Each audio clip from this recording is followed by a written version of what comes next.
الا اللہ، صحابی سے لقمہ گر رہا ہے نیچے، اور دوسرے ساتھی کہتے ہیں احتیاط کرو بادشاہ کا دربار ہے۔ وہ تڑپ کے جواب دیتے ہیں اَأَتْرُكُ سُنَّةَ حَبِيبِي لِهَؤُلَاءِ الْحُمَقَاءِ، ان احمق لوگوں کی وجہ سے میں اپنے محبوب کی سنت کو چھوڑ دوں، یہ نہیں ہو سکتا۔ کتنی بڑی بات ہے۔ محمد رسول اللہ کے اللہ ہمیں صحیح امتی بننے کی توفیق عطا فرمائے، سیرت اپنانے کی توفیق عطا فرمائے، محمد رسول اللہ کی صورت جیسی صورت بنانے کی توفیق عطا فرمائے۔ آج ہمیں غیروں کی قدریں عزیز ہیں، مغربی ویلیوز ہمیں عزیز ہیں، ہم جدید قدروں سے ہم آہنگ ہونا چاہتے ہیں، اسلامی اقدار کے ہم قریب بھی نہیں پھٹکتے، کہ وہ تو دیسی پنا ہے، بخیالوسیت ہے، اسلامی اقدار کی تو ہمارے سامنے کوئی حیثیت ہی نہیں ہے۔ ارے چلے اسلام کی نہ مانے اقبال ہی کی بات مان لیں، نعوذ باللہ من ذالک۔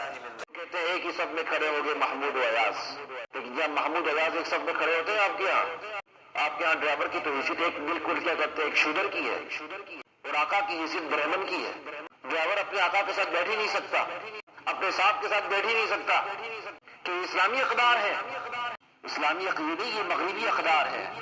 تو ڈرائیور گاڑی چلا رہا ہو، صاحب پیچھے بیٹھا ہو، صاحب گاڑی چلا رہا ہو، ڈرائیور پیچھے بیٹھا ہو، وہ اس کے ساتھ بیٹھ ہی نہیں سکتا۔ محمد رسول اللہ کے ساتھ امتی کو بیٹھ سکتا ہے، محمد رسول اللہ کی سواری پہ سوار امتی ہو سکتا ہے، یہاں صاحب کے ساتھ ڈرائیور نہیں بیٹھ سکتا۔ کیوں نہیں بیٹھ سکتا؟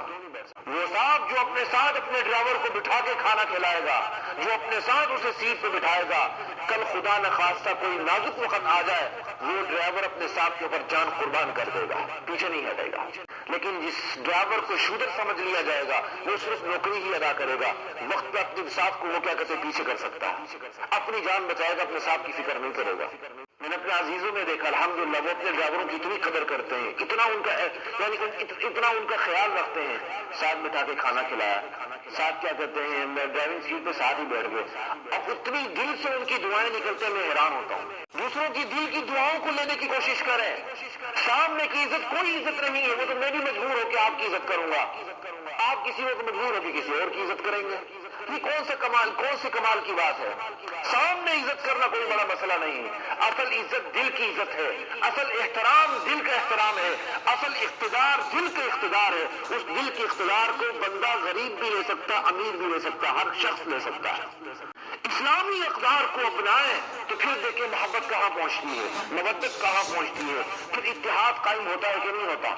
جب ایک بندے کے دل سے وہ بیگانہ بھی ہے، آپ کے ساتھ اسلام کے رشتے کے علاوہ کوئی اور رشتہ نہیں ہے، آپ سے وہ چھوٹا بھی ہے ہر اعتبار سے، جب اس کے دل سے دعائیں نکلیں گی تو پھر دیکھیں گے عرش اللہ پر پہنچے گی نہیں پہنچیں گی۔ اللہ اکبر، لا الہ الا اللہ، ان اللہ ابتعثنا، اور اللہ نے ہمیں بھیجا ہے۔ کیوں؟